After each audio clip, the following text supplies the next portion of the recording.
Hello students, I'm Gunjan Tandon. Welcome back to my channel Gunjan Gurukul. Student, इस video में हम पढ़ रहे हैं क्लास 9 की साइंस की केमिस्ट्री का चैप्टर 3 एटम्स एंड मॉलिक्यूल्स। इसी चैप्टर का प्रीवियस वीडियो में जो हमने स्टडी किया था टॉपिक वो था हमारा molecular mass and formula unit mass. इस वीडियो में जो हम टॉपिक डिस्कस करेंगे, स्टडी करेंगे, दैट इज मोल कॉन्सेप्ट। देखते हैं कि मोल कॉन्सेप्ट क्या है। मोल कॉन्सेप्ट को एक्सप्लेन किया गया है through an example. Take an example of reaction of hydrogen and oxygen to form water. अभी तक इतनी सारी चीज़ों को पढ़ने से हमें समझ में आ रहा है, जब से हमने matter, atoms, molecules, compounds, elements ये पढ़े थे, अब तक हमें ये अच्छी तरह से लर्न हो चुका है कि वाटर कैसे बनता है, वाटर मॉलिक्यूल कैसे बनता है, by the combination of hydrogen atom and oxygen atom. तो यहाँ पर जो रिएक्शन है उसमें देखिए, to H2 plus O2 gives 2H2O, यानी दो एटम्स हाइड्रोजन के and one atom of oxygen जो है कंबाइंड होकर जब रिएक्ट करते हैं, केमिकल रिएक्शन होती है, तो क्या बनता है 2H2O, यानी water molecule. The above reaction indicates that two molecules of hydrogen combine with one molecule of oxygen to form molecules of water। एक बात तो ये यहाँ पर इंडिकेट करती है ये रिएक्शन की दो मॉलिक्यूल्स ऑफ हाइड्रोजन कंबाइन होके वन मॉलिक्यूल ऑफ ऑक्सीजन के साथ टू मॉलिक्यूल्स ऑफ वाटर बना रहे हैं। दूसरा क्या इंडिकेशन मिल रहा है हमें, that 4 units of hydrogen molecule combined with 32 unit of oxygen molecules to form 36 unit of water molecules। कैसे कैसे ये 4 यूनिट ऑफ हाइड्रोजन हो गई। देखिए, हाइड्रोजन का जो है एटॉमिक मास कितना होता है, 1 होता है, but here we are taking 2 atoms of hydrogen. दो एटम का जब एक का एटॉमिक मास 1 है तो 2 का कितना होगा, 2 हो जाएगा। दो हाइड्रोजन एटम का एटॉमिक मास कितना हो जाएगा, 2 हो जाएगा, राइट। तो यहाँ पर हमने क्या लिखा है, 2 मॉलिक्यूल्स ऑफ हाइड्रोजन एटम, यानी दो हाइड्रोजन एटम है ना, दो हाइड्रोजन एटम है, तो एक का यहाँ पर हम इसको मल्टीप्लाई कर देंगे, यानी 2H2 इस तरीके से है, तो 2 into 2 is equal to 4 unit, यानी 4 unit of hydrogen, right. Oxygen का कितना होता है एटॉमिक मास, ऑक्सीजन का होता है 16, राइट। और यहाँ पर हमारे क्या है, ऑक्सीजन के 2 एटम्स हम ले रहे हैं, तो कितना हो गया इसका atomic mass, 32 unit here, right. Same कितने मॉलिक्यूल्स बन रहे हैं और वाटर के कितने मॉलिक्यूल्स हम देख रहे हैं यहाँ पे, 2 2 ज़ा 4, तो हमारे हाइड्रोजन की हो गई यूनिट, एंड 32 कितनी हो गई हमारी ऑक्सीजन की यूनिट, है ना। तो यानी कितने यूनिट ऑफ वाटर मॉलिक्यूल्स बन रहा है, 36 unit, right. 4 unit of hydrogen and 32 unit of oxygen के मॉलिक्यूल मिलकर क्या बनाते हैं, 36 यूनिट ऑफ वाटर मॉलिक्यूल। दो बातें इस रिएक्शन से इंडिकेट हो रही हैं, एक तो नंबर के टर्म्स में, दूसरा उनके मासेस के टर्म्स में, राइट। आगे बढ़ते हैं, देखते हैं। We can infer from the above equation that the quantity of substance can be characterized by its mass or the number of moles। यानी जो रिएक्शन में पार्टिसिपेशन हो रहा है मॉलिक्यूल्स का, एटम्स का, आयंस का, वो किस टर्म में रेफर किया जा रहा है, किस टर्म में रिकॉग्नाइज हो रहा है, कैरेक्टराइज हो रहा है, बाय इट्स मास और बाय नंबर ऑफ मॉलिक्यूल्स, है ना। जो हमने पहले देखा 2 molecules of hydrogen and 1 atom of oxygen. दूसरी हमने उनके जो है एटॉमिक मास की बात करी, 4 unit of hydrogen, 32 unit of oxygen मिलके 36 यूनिट ऑफ वाटर मॉलिक्यूल बना रहे हैं, right. But a chemical reaction indicates directly the number of atoms और molecules taking part in the reaction. लेकिन जो जितनी भी केमिकल रिएक्शंस होती हैं वो इंडिकेट करती हैं कि कितने नंबर ऑफ एटम्स, कितने नंबर ऑफ मॉलिक्यूल्स उस रिएक्शन में पार्टिसिपेट कर रहे हैं, क्योंकि that is more convenient to learn कि कितने नंबर के टर्म्स में जो है कितने नंबर, कितने एटम्स, मॉलिक्यूल्स एंड पार्टिसिपेट कर रहे हैं,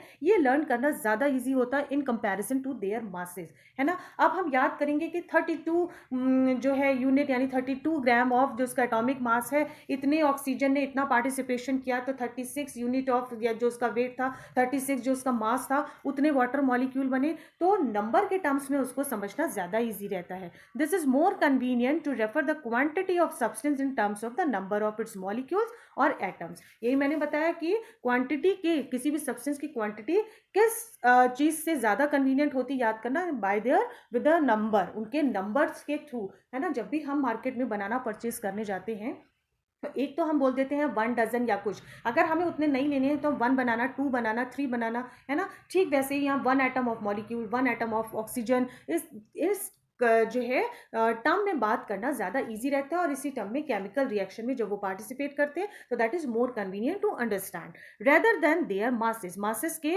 टर्म्स में याद करने से बेटर है कि उनको नंबर के टर्म्स में समझा जाए। So a new unit moles was introduced, तो एक नई यूनिट इंट्रोड्यूस की गई मोल। जबकि अभी तक जब भी हम अगर मार्केट जाएं किसी ग्रोसरी शॉप पे या कहीं पर, हम जब परचेजिंग करते हैं तो हम ग्राम, किलोग्राम इस तरीके से बात करते हैं, राइट। तो लेकिन जो हमारे केमिस्ट थे उन्होंने केमिकल रिएक्शन यानी एटम्स, मॉलिक्यूल्स, आयंस, इनका जो पार्टिसिपेशन होता है, इनके लिए एक नया ही टर्म यूज कर दिया, मोल, है ना, कि जितने भी नंबर ऑफ मॉलिक्यूल्स और एटम जो पार्टिसिपेट करेंगे उन्हें हम ग्राम, किलोग्राम के उनके वे मासेस के कंपैरिजन में ना करके हम उन्हें एक नया टर्म दे देंगे, मोल। 1 mole of any particle, atoms, molecules, ions of or particles is that quantity in number of having mass equal to the atomic and molecular masses in the gram। और ये मोल किनके इक्वल होगा? जो भी एटम्स, मॉलिक्यूल्स, आयन या particle उस substance के हैं उसके मास के इक्वल। कैसे? 1 मोल जो है वो किसके इक्वल होगा? एटम्स, मॉलिक्यूल्स, आयन या पार्टिकल्स के एटॉमिक मासेस या फिर उनके मॉलिक्यूलर मासेस इन ग्राम्स में, राइट। हमने एटॉमिक मास पढ़ा था ना, AMU, एटॉमिक मास यूनिफाइड मास पढ़ा था, जिसको हम U से डिनोट करते थे, राइट। मॉलिक्यूलर मास हमने पढ़ा था जिसको भी हम U से करते थे, लेकिन अब यहाँ पर हम मोलर मास पढ़ेंगे, यानी ग्राम एटॉमिक मास जिसको हम G से डिनोट करते हैं, right. These all are equal, है ना। अगर हाइड्रोजन का एटॉमिक मास 1U है तो इसका मॉलिक्यूलर मास भी 1U होगा, राइट। और इसका इसका मॉलिक्यूलर मास 1 ग्राम होगा और इसका मोलर मास भी 1 ग्राम होगा। यहाँ से हम यूनिफाइड मास को हटाकर उसकी यूनिट जो है वो क्या कर देते हैं?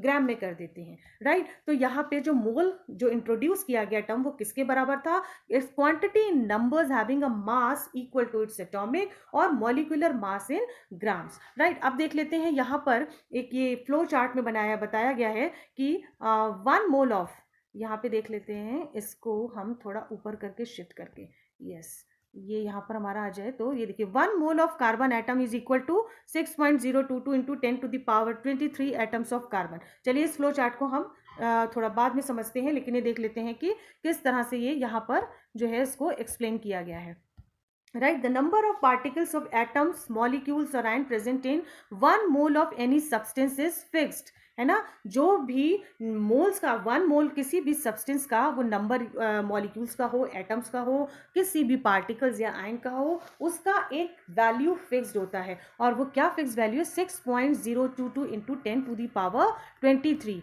क्या होता है? 6.022 into 10⁻23। This is in experimentally obtained value, यानी 1 mole atom, 1 mole molecule, 1 mole ions, 1 moles any substance, anything, उसकी फिक्स वैल्यू क्या होगी? 6.022 into 10⁻23। And this number is called Avogadro constant और एवोगाड्रो नंबर। यानी ये जो 1 मोल का कॉन्सेप्ट था वो किसका था? एवोगाड्रो का, जिसने ये फिक्स वैल्यू दी 1 मोल के एटम्स, मॉलिक्यूल्स, आयन, कंपाउंड्स और एनी पार्टिकल, जिसकी फिक्स वैल्यू थी 6.022 इंटू 10⁻23। और इसको क्या कहा गया? Avogadro number. और इसको किससे रिप्रेजेंट किया? N0 या फिर NA, right. A for Avogadro, N for number. N0 और NA दोनों से ही हम इसको डिनोट कर सकते हैं, राइट। नेक्स्ट देख लेते हैं इसमें क्या है। This number is called Avogadro constant and Avogadro number, named in honour of Italian scientist Amedeo Avogadro. इसको लर्न कर लीजिएगा, ये नंबर, ये फिक्स वैल्यू बहुत इंपॉर्टेंट है। It will help you in the numerical. So 1 mole of anything is equal to 6.022 into 10⁻23 in number, just like as 1 dozen में 12 numbers होते हैं। यानी जब हम 1 दर्जन केले खरीदने जाते हैं तो हमें कितने केले मिलते हैं क्वांटिटीज में, नंबर्स में? 12 नंबर्स में, राइट। ½ kg लेंगे तो हमें 6 मिलेंगे। Clear? Besides being related to a number, a mole has one more advantage over a dozen or a grass. This advantage is said that mass of 1 mole of particular substance is also fixed। यानी किसी भी substance का जो mass है 1 mole के equal है और वो fixed होगा, और वो क्या होगा? 6.022 into 10⁻23 in number, राइट। तो यहाँ पर फिर से देख लो, the mass of 1 mole of a substance is equal to its relative atomic और मॉलिक्यूलर मास इन ग्राम्स, है ना। ये हमने अभी पढ़ा था ना, atomic mass U, molecular mass in grams, atomic जो हमारा ग्राम होगा, एटॉमिक मास होगा, मोलर मास जिसको हम कहेंगे, है ना, वो भी हमारा ग्राम्स में होगा। So the atomic mass of an element gives us the mass of one atom of that element in atomic mass, है ना। हमने एटॉमिक मास ऐसे तो निकालना सीखा था कि उस एलिमेंट्स के जितने भी एटम्स हैं उनके एटॉमिक मास को हम जो है ऐड कर देते हैं। ऐड करने के बाद सम करने के बाद जो है हमें उस पर्टिकुलर एलिमेंट की एटॉमिक मास यूनिट, एक यूनिफाइड मास जो है वो मिल जाता है, जिसको हम यू से डिनोट करते हैं। To get the mass of one mole of atom of that element, उसी एटम का जब हम वन मोल ऑफ एटम की बात करेंगे, दैट इज मोलर मास, है ना। जो वन मोल एटम का जो मास होगा उसको हम क्या कहेंगे, molar mass. We have to take the same numerical value but change the units from U to G, है ना। जब हम वन मोल एटम के मास की बात करेंगे, जिसे हम मोलर मास कहेंगे, सेम ही होगा। अगर हाइड्रोजन का वन एटॉमिक मास, जो एटॉमिक मास है वो 1 म्यू है, तो उसका मोलर मास क्या हो जाएगा, 1 G हो जाएगा। ओनली हम U से G में चेंज कर देंगे, ग्राम में चेंज कर देंगे, right. Molar mass of atom is also known as gram atomic mass, यानी जो मोलर मास है उसको हम ग्राम एटॉमिक मास भी कह सकते हैं, और वो भी क्या होगा, हमारा ग्राम में होगा। For example, atomic mass of hydrogen is 1 U, so the gram atomic mass of hydrogen is 1 G, है ना, 1 gram, and molar mass is also 1 gram. तो जो एक ही चीज हो गई, ग्राम एटॉमिक मास ही उसका मोलर मास है 1 मोल के कंसर्न में, राइट। जब हम 1 मोल ऑफ एटम के मास की बात करेंगे तब हम मोलर मास निकालेंगे या ग्राम एटॉमिक मास उसको बोलेंगे, clear. To find the gram molecular mass or molar mass of molecule, we keep the numerical value same as the molecular mass but simply change units from U to G. For example, as we have already calculated molecular masses of water, है ना। हमने molecular mass water का निकाला था, कैसे भाई, उसके जितने भी मॉलिक्यूल के जो भी एटम्स का कॉम्बिनेशन था उनके एटॉमिक मास को हमने सम करा, देन हमें वाटर का मॉलिक्यूलर मास क्या मिला था, 18U, है ना, 18U। From here we understand that 18U water has only 1 molecule of water, यानी एक वाटर मॉलिक्यूल का जो एटॉमिक मास है कितना है, वो 18U है। 18 gram of water has 1 molecule of water, तो हम इसे ऐसे कह सकते हैं मोलर मास के टर्म में, 18 gram of water has 1 molecule of water, 1 mole molecule, 1 mole molecule, 1 mole is equal to कितना होता है, 6.022 into 10 to the power 23 molecules of water, यानी 18 ग्राम वाटर में 1 मोल जो है मॉलिक्यूल्स ऑफ वाटर प्रेजेंट है, यानी कितने, 18 ग्राम में कितने मॉलिक्यूल्स प्रेजेंट है, 6.022 into 10 to the power 23 molecules of water present है, राइट। यूनिफाइड जब हम एटॉमिक मास की बात करेंगे तो हम उसको कैसे कहेंगे, 18U में ओनली 1 मॉलिक्यूल ऑफ वाटर है, लेकिन 18 ग्राम में 1 मोल मॉलिक्यूल्स ऑफ वाटर है, यानी 1 मोल मॉलिक्यूल्स ऑफ वाटर कितने बराबर होते हैं, हमारी जो फिक्स्ड यूनिफाइड वैल्यू है 6.022 into 10 to the power 23 molecules of water. Chemists need the number of atoms and molecules while carrying out reactions. भाई reactions में atom and molecules की जरूरत होती है, and for this they need to relate the mass in grams to the number, है ना। और जब उन्होंने in comparison to जो mass था उसको नंबर में कंसीडर करना शुरू किया, जिसके बेसिस पर मोल का जो है वो ओरिजिन हुआ, है ना। अभी तक हम ग्राम्स में बात करते थे, बट वो बहुत ज़्यादा, अगर हम हाइड्रोजन बहुत छोटा यूनिट है उसके ग्राम की बात करें तो बहुत मुश्किल होगा इतने छोटे पार्टिकल्स को ग्राम्स में बाय करना, खरीदना, है ना। लेकिन नंबर्स में, क्वांटिटी में, मोल के कॉन्सेप्ट में उसको जो है परचेज करना, खरीदना जो है वो हमारे लिए बात करना बहुत ईजी है। So 1 mole is equal to 6.022 into 10 to the power 23 number relative mass in grams. तो ये हमें समझ में आ गया कि कैसे atomic mass unit, molar mass, है ना, और जो एटॉमिक ग्राम, जो ग्राम एटॉमिक मास था वो कैसे जो है आपस में को रिलेट करते हैं। देन देख लेते हैं यहाँ पर कुछ कैलकुलेशन, कुछ एग्जाम्पल जो एनसीईआरटी में दी है। Calculate the number of moles for the following, है ना। यहाँ पर हमें क्या निकालना है, देखते हैं क्या है हमारा solution for problem. Number of moles for the following, पहले में कहा गया है 52 gram of helium, 52 gram of helium हमें निकालना है। फाइंडिंग मोल फ्रॉम मास, है ना, यानी मोल फ्रॉम मास के रिस्पेक्ट में हमें 52 ग्राम ऑफ हीलियम दिया है, जिसका हमें नंबर ऑफ मोल्स का पता लगाना है, ठीक है। तो जब हमें इस तरीके की रिएक्शन दी होती है तो ये सारे टर्म्स जो हैं हमें पता होने चाहिए कि नंबर ऑफ मोल्स को हम n से रिप्रेजेंट करेंगे, जो गिवन मास है, जो मास दिया हुआ है उस मॉलिक्यूल का, उसको या तो हम m से रिप्रेजेंट करते हैं या फिर कंफ्यूजन ना हो हम w से भी रिप्रेजेंट कर सकते हैं। मोलर मास को कैपिटल M से रिप्रेजेंट करते हैं, राइट। तो गिवन नंबर ऑफ पार्टिकल्स को n से, एवोगैड्रो नंबर ऑफ पार्टिकल्स को हम n नॉट या n a से भी डिनोट करते हैं, राइट। तो इन सारी चीज़ें, ये मेन चीज़ें हैं जो हमें अपने फॉर्मूले में रखनी होंगी। इनके बेसिस पर फॉर्मूला बनेगा। कितने नंबर ऑफ मोल्स हैं, कितना गिवन मास है, मोलर मास क्या है, given number of particles and Avogadro number of particles. Right, तो आगे बढ़ते हैं, देखें इसको कैसे सॉल्व किया गया है। एवोगैड्रो नंबर ऑफ पार्टिकल्स अगर हम Na से डिनोट करते हैं, then atomic mass of helium, problem में एटॉमिक मास ऑफ हीलियम कितना दिया है ना। एटॉमिक मास ऑफ हीलियम होता कितना है, 4U। अगर हम एटॉमिक मास के टर्म में बात करेंगे तो 4 यूनिट करेंगे। देन मोलर मास क्या होगा, वही होगा जो उसका एटॉमिक मास होता है, बट मोलर मास या ग्राम एटॉमिक मास को हम ग्राम्स में डिनोट करते हैं, तो ये हो जाएगा 4 ग्राम। नाउ अब इसके बेसिस पर एक फॉर्मूला है, देखिए, the number of mass is equal to given of mass upon molar mass, है ना। क्या फॉर्मूला यहाँ पे बनाया गया है, the number of moles is equal to given mass upon molar mass, यानी n इज इक्वल टू, यहाँ पे m दिया है, हम चाहे तो w भी ले सकते हैं, इसको w से डिनोट कर सकते हैं, एंड मोलर मास क्या था हमारा, कैपिटल M। राइट, अब हमें नंबर ऑफ मोल्स निकालने हैं। गिवन मास कितना दिया हुआ है हीलियम का, 52, एंड मोलर मास हमें पता है 4 ग्राम होता है, तो डिवाइडेड बाय कितना आ जाएगा, 13 ग्राम। राइट, तो ये हो गया इस तरीके से नंबर ऑफ मोल्स निकालना। क्लियर। देन सेकेंड प्रॉब्लम में वो कह रहा है calculate 12.044 into 10⁻23 number of helium atoms, है ना। अब किसके रिस्पेक्ट में निकालना, मोल फ्रॉम नंबर ऑफ पार्टिकल्स, यानी नंबर ऑफ पार्टिकल्स की यहाँ पे बात हो रही है, तो डेफिनेटली एवोगैड्रो नंबर का जो पार्टिकल था, एवोगैड्रो नंबर ऑफ पार्टिकल, वो यहाँ पर हम यूज करेंगे, उसके बेसिस पर फॉर्मूला बनाएंगे। यहाँ पर हमें नंबर ऑफ मोल्स कैसे निकालने हैं, यानी 12.004 into 10⁻23 number of helium atoms दिया हुआ है, और हमें क्या निकालना है, finding mole from number of particles. कैसे निकालेंगे, देखिए, we know that 1 mole is equal to 6.022 into 10⁻23। ये फिक्स वैल्यू है, 1 मोल की वैल्यू है, चाहे वो किसी एटम, किसी मॉलिक्यूल, आयंस, किसी की भी हो। राइट, तो फॉर्मूला बन जाएगा हमारा, the number of moles is equal to given number of particles upon Avogadro number. Right, number of moles यहाँ पे निकालने हैं, तो फॉर्मूला बन जाएगा n is equal to n upon n nought या फिर Na, है ना। तो नंबर ऑफ जो है गिवन जो पार्टिकल हमारा हीलियम दिया है, उसके कितने पार्टिकल्स दिए, 12.044 इंटू 10⁻23, और एवोगैड्रो की तो वैल्यू फिक्स होती है, हमने उसको इससे डिवाइड किया, तो हमारा क्या निकल के आ गया, नंबर ऑफ मोल्स 2 निकल के आ गया। राइट, ये हमने देख लिया कैसे हमने यहाँ पे नंबर ऑफ मोल्स निकाले थे, और कैसे जो है नंबर ऑफ मोल्स कैसे गिवन मास और मोलर मास के टर्म्स में निकालते हैं, या फिर पार्टिकल्स के। ये 2 इंपॉर्टेंट फॉर्मूले हैं, अगर ये हमें लर्न होते हैं ना, तो कोई भी इसकी न्यूमेरिकल वैल्यू हम कर सकते हैं, बस उसे डिफरेंट तरीके से हमें यूज करना होता है। ठीक है, ये दोनों बहुत इंपॉर्टेंट है, number of mole is equal to given mass upon molar mass, and जो है number of mole is equal to given number of particles upon Avogadro number.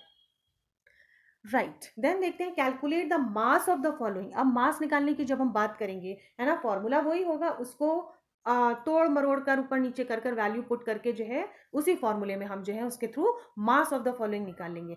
First में कहा गया है 0.5 mole of N2 gas, nitrogen gas, यानी mass from mole of molecule, है ना। मोल of molecule यानी मोल की जो फिक्स वैल्यू है वो आ जाएगी। अब पहले 0.5 मोल कहा था, अब 0.5 मोल ऑफ N एटम, पहले नाइट्रोजन गैस थी, अब nitrogen atom, mass from mole of atom, यहाँ पे मोल ऑफ एटम के थ्रू निकालना है। देन है 3.011 into 10⁻23 number of N atoms, एक नाइट्रोजन एटम की जो है हमें उसके थ्रू उसका मास कैलकुलेट करना है। Then 6.022 into 10⁻23 number of nitrogen molecule, यहाँ पर नाइट्रोजन एटम और नाइट्रोजन मॉलिक्यूल, ये डिफरेंस जो है याद रखिएगा कैलकुलेशन करते समय। राइट, आगे देखते हैं कैसे निकाला। अभी फर्स्ट वाला था 0.5 एक बार फिर से देख लेते हैं। यहाँ पर 0.5 मोल ऑफ नाइट्रोजन गैस, है ना, तो इसको निकाला गया इस तरीके से। Mass is equal to molar mass into number of mole, से कैसे हुआ, जो हमारा पहले वाला फॉर्मूला था, n इज इक्वल टू, है ना, गिवन मास अपॉन मोलर मास, तो हमें यहाँ पर क्या निकालना है, मास निकालना है। तो यहाँ पर मास को जो है आप इस तरीके से W कर लो या M कर लो, आई थिंक मोर कन्वीनियंट, आपको n is equal to M upon M भी कर सकते हैं। तो अब हम इसे क्रॉस मल्टीप्लीकेशन करेंगे, तो M is equal to molar mass into क्या हो जाएगा, नंबर ऑफ मोल्स हो जाएंगे, है ना। कि कैसे हो गया ये, M is equal to M into N, simple है ना। ऊपर वाला मत देखिए, मैं फिर से यहाँ पे लिख दे रही हूँ, M is equal to N into M। अब क्या है, यहाँ पे नंबर ऑफ पार्टिकल्स, जो नंबर ऑफ वो मोल्स दिए हुए कितने हैं, 0.5, और जो मोलर मास होता है नाइट्रोजन का वो हमें पता है 14 होता है, सिंपली हमने मल्टीप्लाई करा, 14 ग्राम उसका जो है हमें मास निकाल के आ गया, है ना। मास ऑफ द फॉलोइंग निकालना था, पहला था हमारा नाइट्रोजन के टर्म में, है ना। एन एटम के, है ना। देन उसके बाद सेकंड में वो कह रहा है कि 0.5 मोल ऑफ एन, सॉरी पहले वाले में दिया हुआ था नाइट्रोजन गैस का, सेकंड में नाइट्रोजन एटम की बात हो रही है। तो वही फॉर्मूला लगाया, mass is equal to molar mass into number of moles, कितना हो गया, m is equal to m into N, यानी 14 इंटू 0.5। अब हमने इसे 14 से मल्टीप्लाई कर दिया तो कितना हो गया हमारा 7 ग्राम। और ऊपर वाले में हमें नाइट्रोजन गैस का निकालना था, यहाँ नाइट्रोजन एटम का निकालना था। तो यहाँ पे 14 इंटू 2 मॉलिक्यूल्स ऑफ नाइट्रोजन थे, तो हमने इसको 28 इसका मोलर मास निकल के आया, जिसको हमने 28 से मल्टीप्लाई किया था। यहाँ पे नाइट्रोजन एटम की बात हो रही है, इसलिए हमने इसको 14 से मल्टीप्लाई करके उसका क्या निकाल लिया, मास निकाल लिया, राइट। देन थर्ड देख लेते हैं। अब इतने नंबर ऑफ एन एटम्स, इतने नंबर ऑफ 3.011, है ना। इसके लिए क्या किया गया है, इसके लिए देखते हैं यहाँ पे ये फॉर्मूला लगाया, वही the number of moles N is equal to given particle upon Avogadro number, ये हमें पता है ना। वही वैल्यू हमने यहाँ पे इसको पुट कर दी, 3.011 इंटू 10⁻23 डिवाइडेड बाय 1 मोल की वैल्यू रखी, है ना। जो भी आया उसको हमने अब क्या करा, मोलर मास, हमें ये इसका number of moles in the terms of particles निकला है, जिसको हमने 14 से मल्टीप्लाई करा, 14 से मल्टीप्लाई करके ये क्या हो गया 7 ग्राम। क्लियर, ठीक है। ठीक वैसे ही जो है फोर्थ वन था 6.022 into 10⁻23 numbers of nitrogen molecule की बात हो रही है। तो यहाँ पे देखो वही फॉर्मूला लगाया, n is equal to N upon N A, यानी number of particle is equal to जो था given number of particles and Avogadro number of particles, ठीक है। ये हमने निकाल लिया, ये हमारा n इसके इक्वल है, तो यहाँ पर हमने m यानी मास के टर्म में निकालना है। तो सिंपल हमने यहाँ पे इसको जो है मल्टीप्लाई करके given particle and Avogadro number of particle इस तरीके से रखकर जो हमारी वैल्यू आई उसको हमने अगेन 28 से मल्टीप्लाई कर दिया, तो 28 ग्राम उसका मास निकल के आ गया, राइट। इस सारी प्रॉब्लम को आप एक दो बार समझेंगे, if you see the video twice time 3 time, then आपको सारे कॉन्सेप्ट क्लियर होते जाएंगे, है ना। बेसिस सिर्फ फॉर्मूला, 2 बेसिस हैं फॉर्मूलेस के, है ना। फर्स्ट वाला क्या था, ये और सेकंड वाला जो था आपका वो n is equal to N upon n is equal to m into n, है ना। या फिर हम इसको कह सकते हैं n is equal to m upon m, है ना। Given mass upon molar mass, number of mole is equal to, और दूसरा था number of particle is equal to given particle, number of given particle, number of Avogadro number of particle. ये दोनों फॉर्मूले आप याद रखेंगे, हर जगह ये जो है यूज होंगे, उनको अकॉर्डिंग टू कहीं मास निकालना होगा, कहीं नंबर ऑफ मोल्स निकालने होंगे, नंबर ऑफ पार्टिकल्स निकालने होंगे, या मोलर मास निकालना होगा, उसके बेसिस पर हम इनको फॉर्मूलेस को फिट करेंगे और इस तरीके से कैलकुलेशन में बहुत ईजी हो जाएगा, राइट। तो इस वीडियो में हमने मोल कॉन्सेप्ट को समझा कि मोल कॉन्सेप्ट क्यों इंट्रोड्यूस किया गया था, एंड उसके बेसिस पर हमने कुछ उसके जो है सॉल्यूशंस को सॉल्व करना सीखा।